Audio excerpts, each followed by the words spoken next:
الظروف والسياقات المتتالية استطاعت بلادنا ولله الحمد تعزيز مكانتها في قطاعات استراتيجية، الشيء الذي مكن الاقتصاد الوطني من تحقيق الريادة القارية والدولية في عدد من الصناعات الحديثة. فبفضل السياسة الحكومية المعتمدة تماشيا مع التوجيهات الملكية السامية، أصبحت المملكة شريكا متميزا وفاعلا أساسيا ذو مصداقية عالية،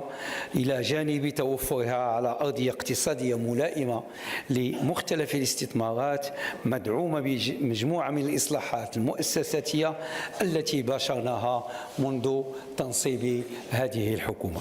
ومن جهة أخرى فإن التوجه الحكومي نحو تعزيز علاقتنا مع شركائنا التقليديين والانفتاح على أسواق جديدة جعل المغرب منصة حقيقية للتبادل التجاري وإقامة شراكات رابح على المستويين الإقليمي والدولي، وخلق جسور الاندماج والتعاون في البيئة العالمية. فقد تميزت المرحلة السابقة من عملنا في الحكومة